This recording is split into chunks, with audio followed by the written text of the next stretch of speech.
what is the process. So for sometimes you force ethics by the rules.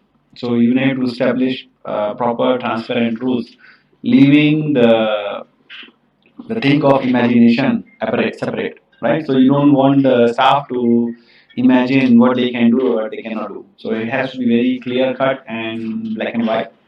For example, you said if your company has a policy, either use Grab or use another one company or another use another company. If you don't have any of them, don't claim. Correct? So it's clear. No rules for imagination anymore. So you cannot say, oh, I go by the private taxi, I go with my private car, I don't have the bill. No excuse. Right? So you remove one type of ethical dilemma for the staff. So you don't let the staff think too much, because if the rules are ambiguity, then there is a rule, there is a chance, there is a room for thinking, creative thinking. If you create a clear-cut policy, there is no there is no imagination, no creativity. So it's more, the employees are going to be more ethical, and because they know what they are supposed to do clearly. Okay, and then we demonstrate on the ethical behavior on the top by the CEOs. So if we as a CEO or a director of the company don't follow the ethics, even for example reaching in a meeting 10 minutes late and not apologizing for it, it's unethical professionally, right? So if these are the small things that employees would really notice, so you have to establish a very high standard. If you as a director of the company are saying, oh, never mind, to win the business or to you are treating the employee, treating the government officials, however high they may be. So the lower staff will also get a precedent. And sometimes when the staff doesn't have any experience, they will actually look for the president, look for the help from the other behaviors in the past, maybe from them, from the culture, from the organization, from the boss, and they will follow it. Right? Appoint top level ethics officer. So that's normal, because that's have to be, if you have an ethics officer, he can guide the employees clearly what is ethical, what is not ethical. You can have ethics hotline where the employees can call and ask, is their behavior ethical or not. But it's ideal situation. Okay, train and continuously train the peoples on the ethical behavior. Signing only one time of the documents is not going to be enough, right? You have to train, keep on training them and enforce them to do the ethical behavior. Monitor their behaviors, incorporate ethical behavior into the company culture. And then the last is the whistleblowing, which is not written here. You need to have a clear whistleblowing policy, which is protecting the employees. How will they, what they need to do, what they need to see, and what they need to report. Okay.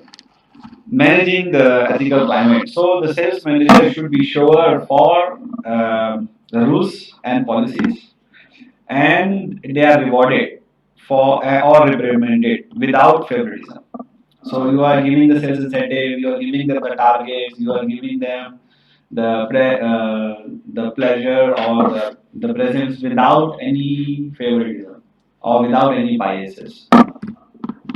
And also the ethical climate is promoted at all levels in the sales organization, not only at the sales manager level, sales coordinator, sales manager, sales directors, everyone. Everyone has to follow the same ethical standards. Everything applies for the everyone, right? Okay, so there are some legal considerations apart from the ethical, which is very subjective and depend on the organization culture.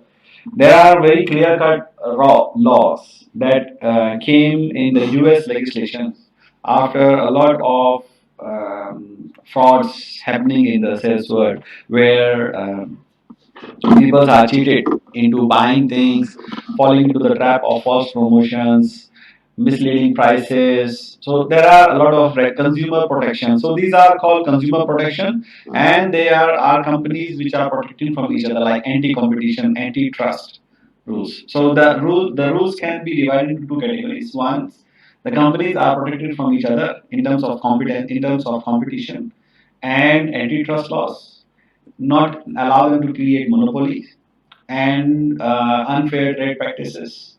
And then there are rules which are protecting consumers from the companies because deceptive advertising, clear advertising, and your unfair trade practices, delivery issues, warranty issues. So those are all protecting consumers.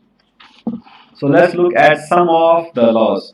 So laws that ensure a competitive marketplace include the following. They are Robinson and Patman Act, Sherman Antitrust, Clayton Act. And then many countries have some laws to protect the consumers from unethical behavior, right? So here, do we have any law? What are the laws? Consumer Protection Act. There is a Consumer Protection Act. Okay, and there is any. Hmm? There's a center. Hmm. Okay, where consumer can go and complain. About the wrong service. Customer satisfaction. Okay. And is there any law for anti-competition, antitrust? Antitrust. Because of that mental, they cancel their promotion. Hmm. Because of this antitrust law, they wanted to, how to say, make a same ground. Neutralize Neutralize. Okay.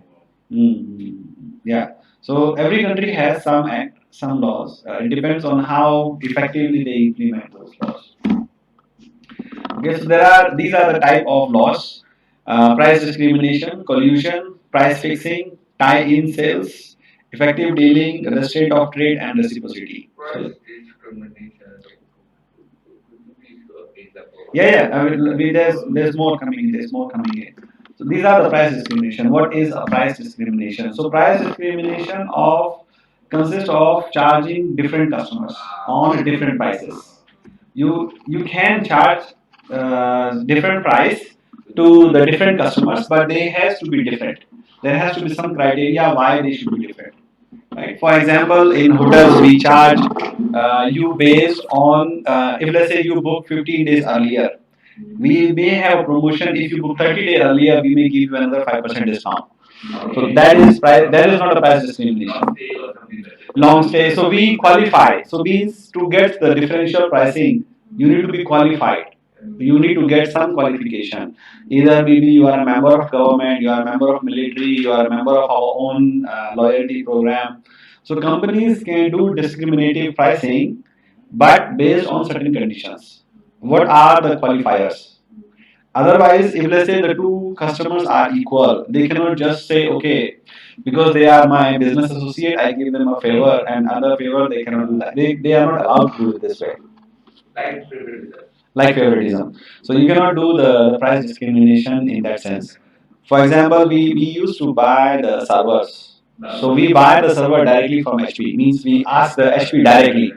But HP can have different distributors, right? More than one distributor in the same market. So we cannot ask the HP directly. So what we do is we ask one distributor, local distributor. So they get the price from the HP and then they give it to us. So I give the price. I ask another distributor for the same server, same specification. And they also ask HP. But HP said another distributor already asked the price. So why you are asking? Yes, says yeah, but it's not ethical because I haven't made a decision. I haven't made a purchase yet. It's just only a quotation, right? So why the one distributor should get a benefit just only for asking the price first? So I used to fight with HP in the past. It should be my choice. I buy from which distributor. Since we have a corporate contract with the HP, so the HP's role is just to deliver that particular product at a price. Via which distributor is my choice as a consumer. I want to decide that. I want a person from Malaysia, I want a distributor from Thailand, I want a distributor from this company. That's my choice. You cannot decide.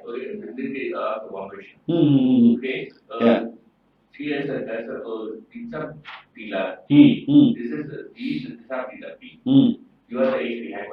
Hmm. yearly, let's say $100, but he purchased only $50. In this situation, if the headquarter gives the privilege, is it legal or illegal? It depends. It depends because in our case, our price with the HP is fixed. Yeah. So let's say my price with the HP is fixed. So whoever is going to, if any sub dealer, if they say I want to buy from for Shangri-La, or let's say we're talking about GBS. If we do Shangri-La A and if we do Shangri-La B, price cannot be the same. Should be the same. Should be the same. Should be the same. But purchasing power is I'm 100 rupees or 50. Yeah, no, but we are not talking about only the supplier price discrimination from based on their capacity. I'm talking that the purchaser and the HP has a direct contract. Correct? So let's say GBS. GBS is the buyer. Now GBS has a contract directly with the HP that okay, we will sell the laptop for $100. Now GBS, because HP doesn't deliver directly, so GBS has to go through some supplier, right? Some sub dealer. So he go to a sub dealer A and say, okay, can you get me the price because I have a contract with HP. You refer my contract number and then get the price for me. So HP giving them a certain price. Let's say they because they have a commission, correct? So they can give a certain whatever price they want to give, but they will tell the dealer sell it at 100 to us because that's the fixed price. So I'm not happy with the supplier. I want to get maybe a lower price, or I want to get some other services or some other benefits. I go to sub dealer B and ask. I want also want because my finance is asking three quotations.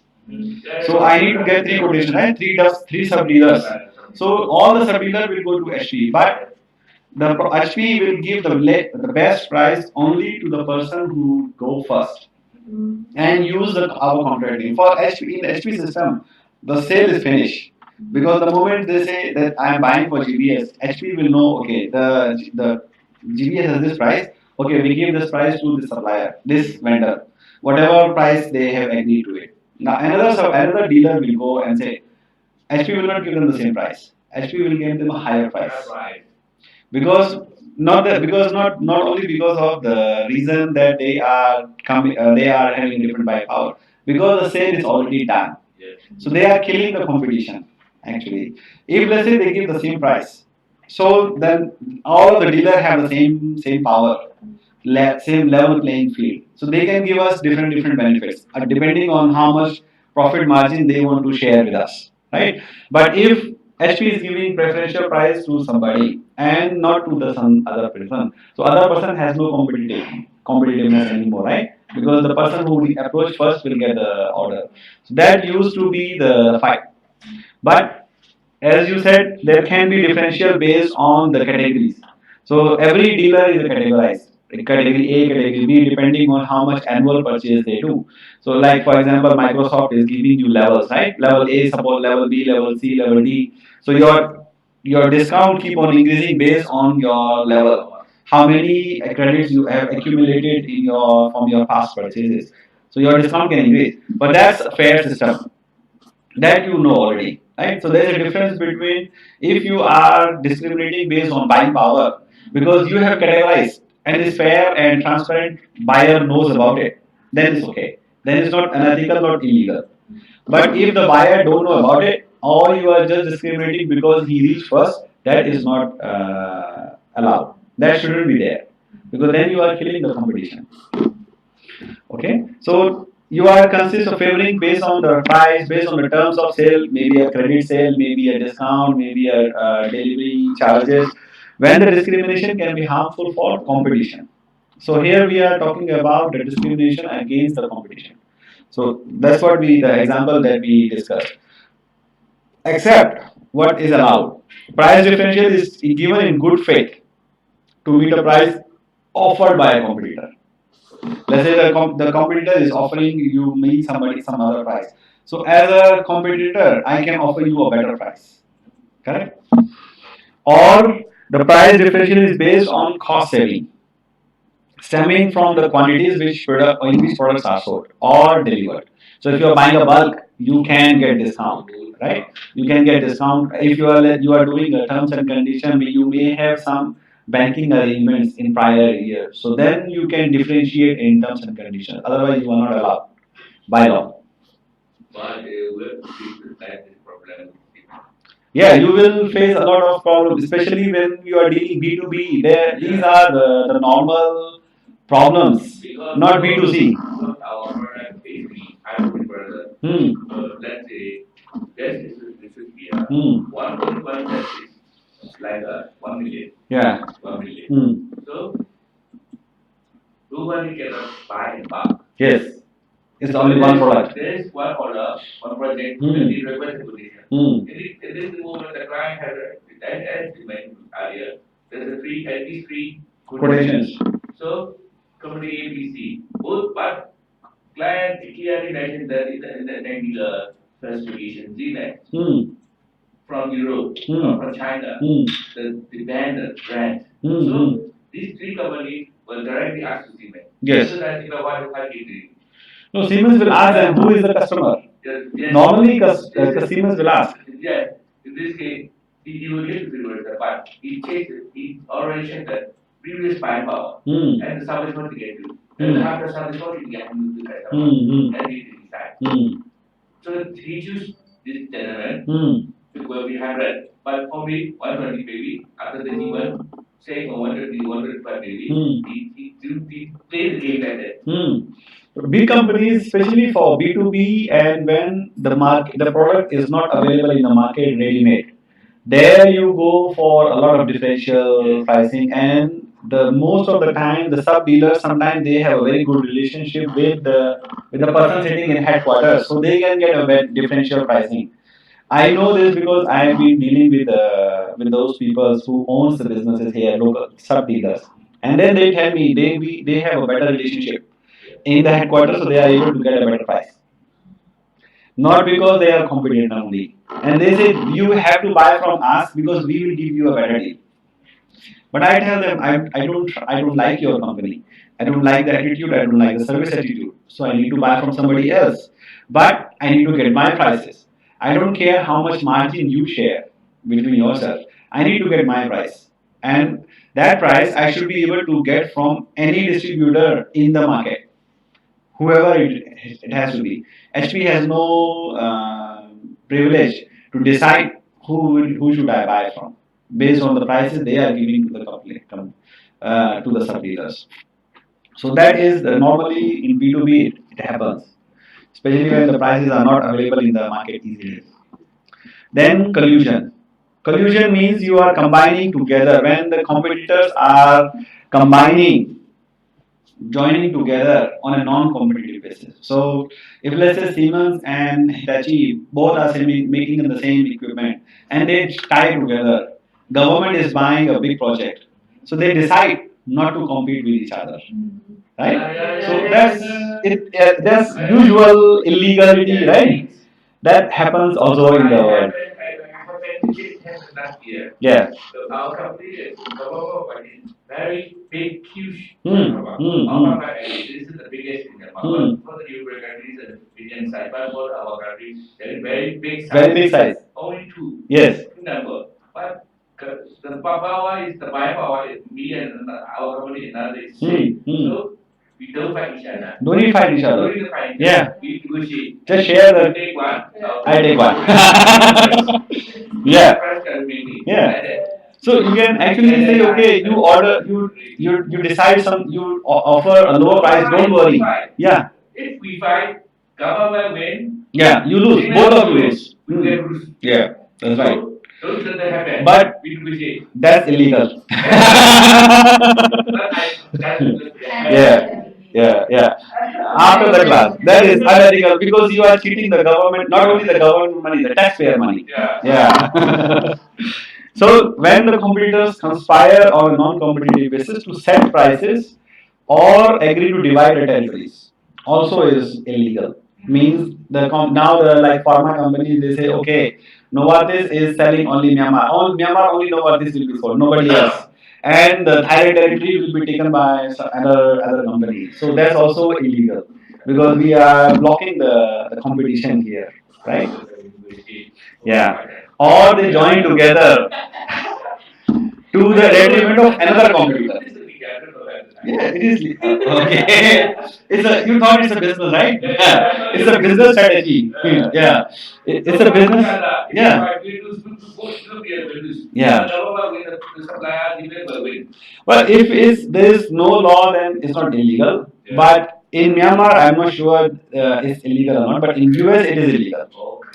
In US, it is illegal because it depends on the extent of the law, anti competition law, how much they are enforcing. I don't think Myanmar has a strong anti competition law. But not strong. Not strong, and it's maybe very vague. And like countries like China or India, they have the strong law, but that is for the benefit of government officials to charge money from the peoples. Or you can join together to harm third competition. Third competition. If you have three companies, you do join together to kill the third one, and then you share the territory because it's gain for you, right? It also does. It's all business. Okay, so this is illegal in US. Mm. Then the third choice was price fixing. The competitors who conspire to set a minimum uniform price, maintain a uniform price to maintain the profit margins. That is also illegal. So I think it is prevalent in the pharma companies because they don't want to sell a drugs at a lower than the certain standards. There are in pharma companies, IT companies also is a common known things that they don't want to sell cheap because they want to sell at a minimum price. Otherwise, the profit margin of both the companies are unsustainable. So they set some minimum standard prices to be able to sell. For example, like in the hospitality also, we among the 5 stars we have a minimum. Sometimes the associations join together and they say, hey, don't sell lower than $100. Any one of you. So there's a minimum price. Even though somebody else want to sell for 80, they are not allowed to sell. So that's also illegal, actually. And they exchange the information among themselves so that they can set the uniform prices. So that is also illegal. Tie-in sales is occur when your purchasers are forced to buy unwanted things. In UK or US. But this we are discussing the US laws at the moment. So it's illegal in US, but for other countries, I'm not 100% sure. It depends on the countries, I think. Okay. Your shop dealer, like, there's very something, right? The price is the same. It is like, we already fixed the price. We already give the profit margin for them. So they have to sell the minimum price, but they cannot sell lower than that. No, cannot. Yeah, that's illegal. That's price fixing. That's why That is price fixing because you cannot stop. You cannot force the dealer to set a minimum price. It depends. You should sell your price to the dealer, and the dealer should be allowed to sell whatever price they want. But it depends on the contract. For example, let's say you are selling a phone. iPhone is a standard phone. There is a market price. So you iPhone can say, don't sell cheaper than this, otherwise it will hit my own brands. Correct? But you can sell at whatever price I am giving you, or you can sell other things. So, but you have to sell at the price, whatever is it. So, I am giving you certain prices. So, you are allowed to sell or give other services, but you cannot sell lower than the minimum price that I have set. Otherwise, it will hit his own sales. And that is usually we also do as a hotel. We are selling on the booking.com or agoda.com. We tell them you cannot sell lower than what we are selling on our own website because we have to maintain the price parity. Even travel agents, we are giving them lower prices. Let's say for the iPhone, if we sell lower than the minimum price, does it mean they lost? They will not get the profit. Yeah, they will not get the profit. I don't think so because they will thin the margin. They can thin the margin. For example, like let's say you are So some, let's say, I'm the shop owner. I have an iPhone, but I put the private margin only 0.1. But he's the owner. He's the profit margin 0.5. But so customer know that this my shop very cheap compared with it. So they will purchase. But let's say one day you will sell only one phone. One phone will then for more than 150. So the benefit is quite different.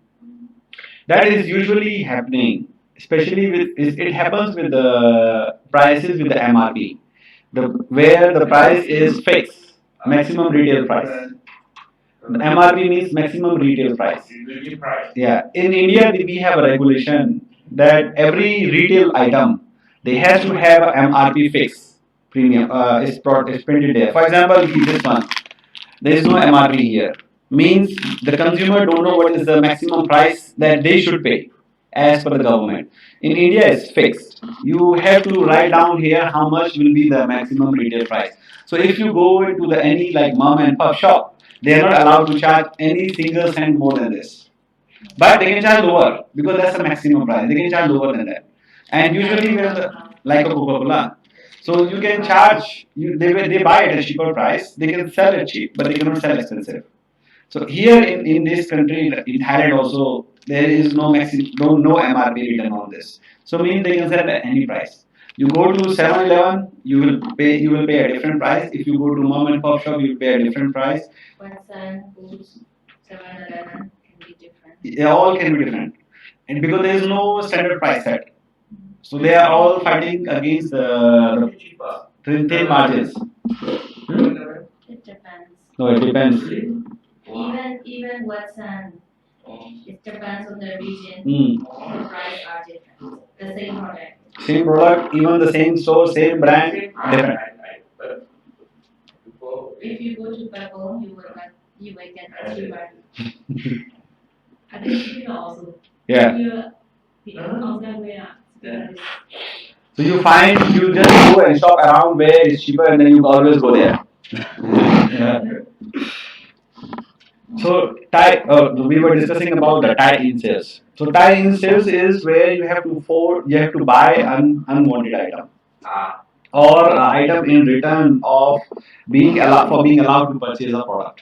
So you can say, for example, the iPhone tomorrow can say, okay, if you want to buy iPhone, you have to buy the cover also.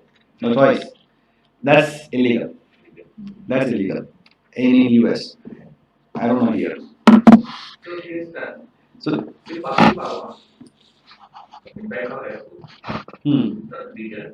which one? King Power. King Power, but they are not forcing you to buy anything. But that's not illegal. Why? I found forcing us to buy is They- in China. Oh, in China. Yes, they should buy. Should buy. You have to buy. You have to buy. No choice. Where? You have to buy the pack. China. Non China don't say you do. Somebody say you do. To start with, it's about. I don't know. Should be. Don't buy clothes by the law. Yeah, there can be a situation. If you want to buy This tie-in sale. You have to buy something to buy something. Means normally you buy your low selling products with the high selling products. In duty free, King Power duty free, it's different type. They They package together. They make a set, which is if you buy one single item, 2 piece, it will be. If you buy the executive set, it will be cheaper than 2 separate pieces. Yeah, that is okay. That's not forced. That's not tie-in sale. It's not time. Because you have a choice to buy individual. If it's your choice, you want to buy, you don't want to buy. Yeah, that's not tie-in sale. But if they have no other choice and you want to buy alone individual product and you are not allowed to buy individual, that's tie-in sale. Yeah, they can also say instead of forcing, they can say, sir, a single product is out of stock. So what are you gonna do? They can say like that, right? If I can say, okay, I have only the combo packages. The individual products you can buy, but it's not not in the store anymore. Sorry. So what you can do? You are forced again, right? No problem for that. In King Power duty free, their marketing strategy is quite difficult to, avoid. Like like this kind of executive set, skincare set. One set is already cheaper than the two separate pieces. But then if you buy more than two sets, they will give additional 20%. Oh. Then if you have two power flat, then another discount. 50% can be added. So you will get that 35%. If you buy not BT, not BT, Kim Power card. Yeah. 50% discount, and if you buy more than two sets, another 30%. So you will get 35% if you buy two or three sets.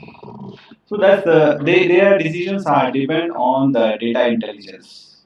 They track what are the people's buying. They have a very good system of tracking what is bought together. You will always see.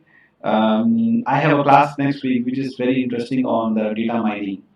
So what you should, and since we are discussing the sales, you can also apply in your field.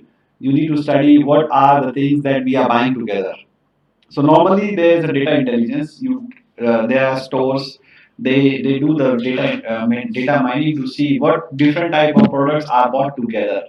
So what they do is they create the promotions to force to allow the customers to buy those two products, and then they put a recommendation system. So you will always see, oh, there are in let's say you go to the Netflix, and you always saw watch some kind of series. So Netflix will start to do a recommendation system that what you should be watching, right? So that is the data mining. They understand your behavior, and then they recommend you another product. For example, in the stores, that's how they recommend also. They make the packages not out of random because they just want to make it. No, there's a science behind it.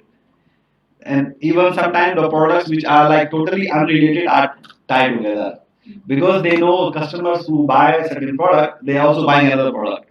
So to boost the sale, because sometimes the customer not remember, right? But they know there is a need, there is a demand, there is potential demand. So they tie in the product and create an offer. So even if you are not aware of this, you will become aware and then you will buy unknowingly. So that's usual. But that is not tie-in sales because you have a choice to buy separate. Tie-in sale is where we are forcing the consumer to buy something which is they don't want. Exclusive dealing. So here we just discussed about the HP agreement in which manufacturer or wholesaler grants one dealer exclusive right to sell a product. For example, any let's say the any pharma company can contact any dealer here to sell exclusive only through that person in Myanmar. So if anybody else from Myanmar want to buy that product, there is no choice. They will not go and deliver. They have to buy only from that particular dealer. So that is also illegal. Really? Yes, it is illegal. And you cannot divide a certain trading area. So if let's say you are selling some company, you cannot appoint a dealer to sell exclusively in Yangon. And another dealer for Mandalay, another dealer for Bago. No, cannot. You are not allowed. Not allowed. I mean, in US it's not allowed. Here I don't know. We are allowed. We are allowed in different dealers. There are a lot of dealers. No, but if you are hiring more than one dealer, it's okay. It's a competition. But if you are fixing the dealer that you will be selling only in Myanmar, either you restrict them to sell in Myanmar, or you say, okay, you will be the one who is buying, who will be selling our product in Myanmar. We will not sell direct. So that is not allowed. Because in that case, that dealer has an advantage. He can charge any price because he knows the company's product cannot be bought separately or from anywhere else. Right? So he has a choice. That's why so many price fluctuations. There is a price fluctuation. It depends on his margin. He shifted the stock here and there. Yes, this is the main issue. Yeah, that's usually happening. So this is also not allowed. Okay, or you insist the dealer, oh, you are actually selling HP, don't sell the Apple. Cannot say like that also. For example, Unique is selling all the brands. If tomorrow HP want to tell Unique, hey, don't sell Apple, is not legal. You cannot force another dealer to sell the competitor prices. But usually it happens. Usually, when the big companies are appointing the dealers, they tell them don't sell the product of another company. or they give you a better price. Yeah, more discount. But if you give more discount, then okay. Yeah, sometimes it is that. Yeah. Restraint of trade and reciprocity. So, what is restraint of trade? Means it's a competitors you colluding to divide a territory. That I will do in this one, you will do in another one, and we will not sell in each other's category. So that is also not allowed. And reciprocity means you are selecting the suppliers who are using your products. So that is also illegal because you are purchasing. Because let's say the Toyota tomorrow is buying only from the company who use Toyota cars. So that is not allowed by Toyota. That is the illegal behavior by Toyota. But it's very hard to prove because they will not write on the paper. If the seller to Toyota can prove that Toyota rejected their tender just because of this reason that they are not using Toyota cars, then Toyota will be in a problem. These reciprocity laws are there in the law in the US, but all the practices happens because it's very hard to prove in the court. It takes years to prove in the court. And companies are smart. They hire smart lawyers and smart managers to manage the trade, manage the emails, manage the contracts in a way that they don't discriminate, they don't directly go against the law. But they still manage their own practices. So that's why the lawyers and attorneys also get very high pay. Okay? We have to study business law in Myanmar. Of course, you have to. Yeah. That's the. Yeah. After about I think you got to speak about one half hour. Most of the thing I have done is No, but it's okay. So far as the government is not catching you, is no problem. Yeah. Yeah, yeah, yeah. Very important. But don't worry, in that case, before you are going to start business here, the CEO will discuss. Yeah. CEO or the founder will discuss with the law, with the lawyer, what are the legal law, and what are the. But usually, what happens is these laws you should understand not for complying with them, but also to manage them.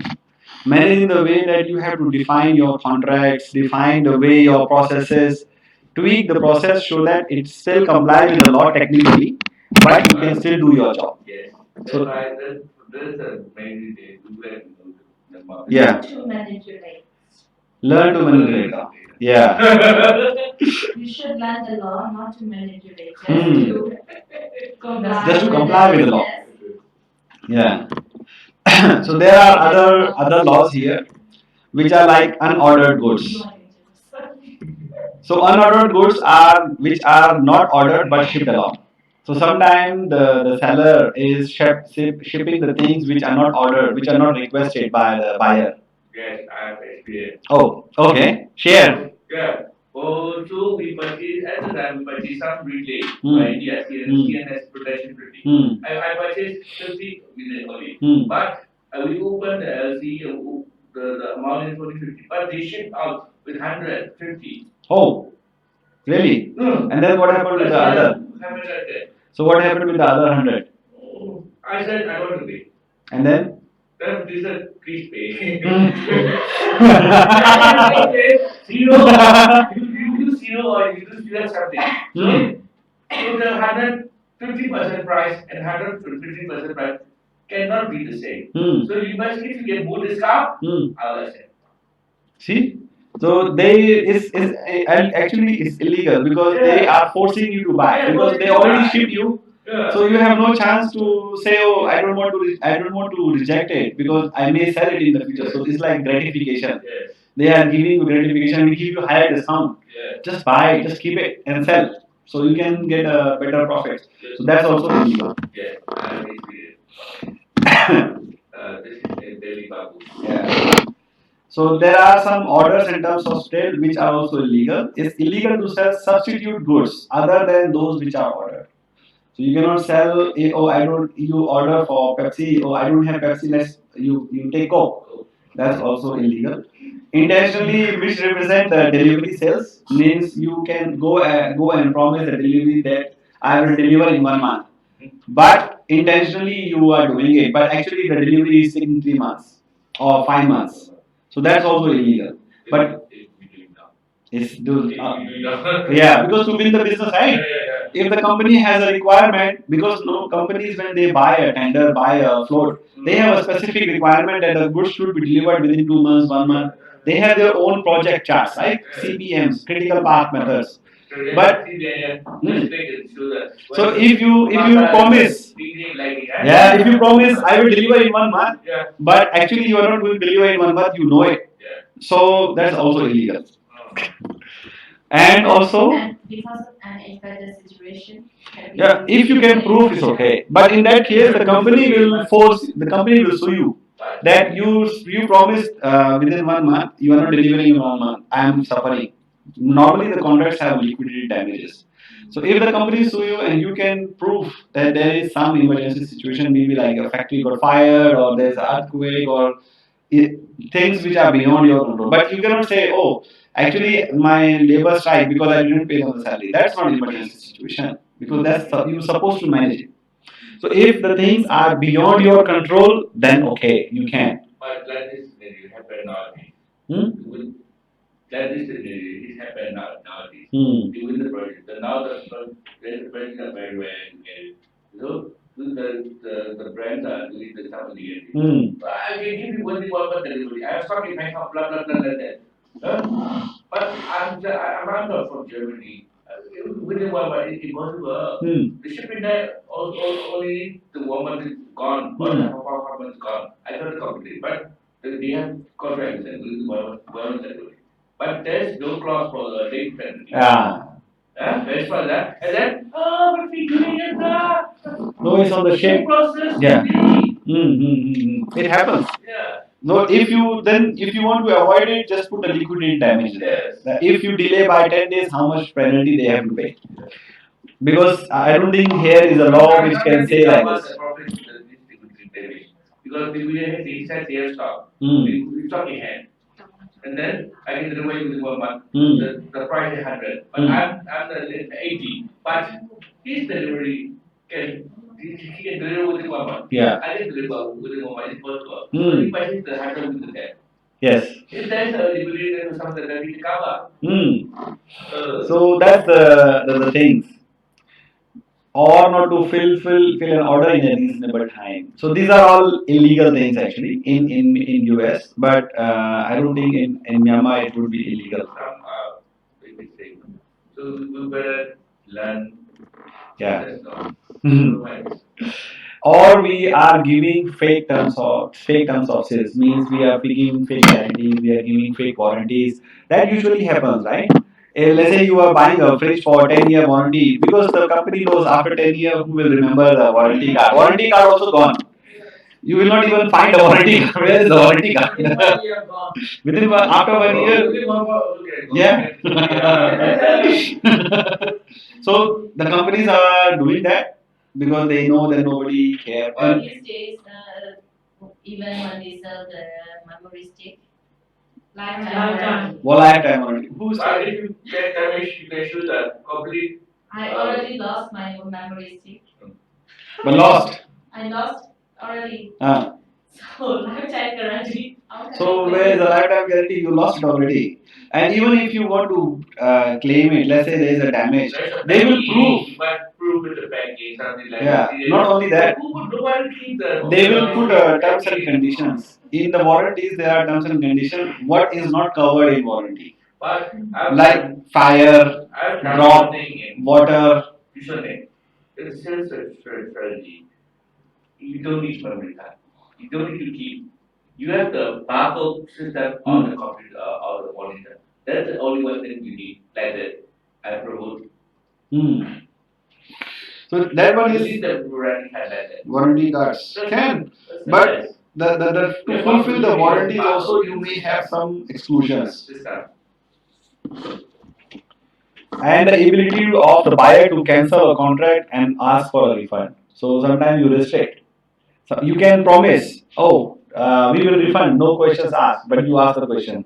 Or you put a terms and condition why you want to refund, or we don't refund because you already use it. You open the packing, you damage the product, sorry sir, cannot refund 100%. So those practices are also illegal, but it's hard to prove because of the contract that they write in a way to protect themselves. False business descriptions. Salesperson must never represent the company's financial strength.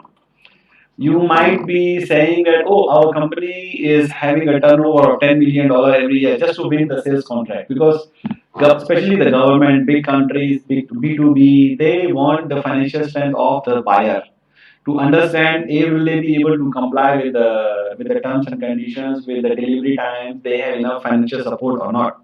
So that's they should you should not never misrepresent. Length of time in the business. Maybe you just open your business, but you are saying, oh, we have been there for 70 years. Or your reputation. If you know your reputation in the market is bad, but you are saying we are the world. Everybody is saying we are world leader now. And what is the word? Only Yankin, only Yankin Township. Supplier come and visit our company and deal with. We are number one. Yeah. Another one is we are always number one. Yeah. Everybody will say we are world's leading company. Yeah. What's the leading? What's leading? Because leading We are is. number one. Which area is number one? Yeah. Which house? Which township? Oh, you don't need to say words number one. You just say words leading. Leading is first leading, second leading, third leading, 100 leading is also leading. So you can use the description which are like creative. We are number one. Yeah. It's number one without. Yeah. Number one is what? So that's happened. You can say we are world's first company. So it's very difficult. It's illegal, but it's difficult to prove. Or you should, as a salesperson, you should never misrepresent the fact about your plant, facilities, equipments, or the way the product is made, because otherwise it can be a problem with the future warranties, guarantees, or the customer satisfaction. Okay. So these are the things, and then what are there are others. 12 means customer coercion. So you cannot actually put undue pressure on the consumer to buy something. Okay, is also illegal. Or you can say business defamation of other customers, other competitors. Means you are playing the product discrimination, unfair competition. You are saying bad things about the competitors. Those are also illegal. Okay, now we are saying the protection of consumers. So we were saying until now only the competition and within the competitions. But now we see what are the consumers. So Fair Packaging Act is one, and then you have Consumer Pricing Act. So these are the Nutrition Label and Education Act. These are three major acts in US, and I think it's mostly common in most of the countries, especially on the fair packaging. In India, it's very famous. Consumer Pricing Act is also very famous. In Myanmar, I don't really think so. Now Myanmar need to submit with all indication with our language. In the packaging. Yes. Even if in this it's year, coming. in this financial year, most of the product are vegan. So and let's say this is imported. This is imported. Yeah. So if imported from Thailand, they need to repackage it specifically for Myanmar. But at the moment, it's not done like this, because your most. But what will happen to the most of the border trade then? Think, because if you can force the law, but it will happen only with the legal shipments or products which are specifically made for Myanmar market. But there are products which are coming from China and from Thailand in border trade. They are not made for Myanmar. They are made for Thailand consumption, Chinese consumption. But they are coming here. So you will not be able to put the Fair Packaging Act on those goods, right? Okay. And then you have ethics and regulations in international sales. So international negotiation, salesperson should not be confusing varying ethical standards with the US, because foreign laws and foreign activities are governed by those particular laws. You cannot follow the US law in Myanmar or in UK. Okay. Since different countries have different laws, so they need to follow each country's specific laws. Now, understanding the practicing of good ethics among the sales force, maintaining a positive ethical. This is among the salespeople. Understanding ethics. So, salesperson need to reach the ethical maturity when they place moral treatment above the personal gains, short-term personal gains. So, you are following the ethics, even you are getting a financial loss in the short term. So that is the ethical maturity. Then you are measuring the ethical client, monitor the climate with the surveys. So you can do the post surveys and leading by example. Right? Positive, healthy, and ethical work environment begins at the top. So are you doing surveys? Employee survey? Employee surveys? No? Yeah. Employee satisfaction survey. Some of the companies might be doing employee satisfaction survey. So there you may be Yes, we asking are very making specific question. Huh? I say company, we are making Hmm.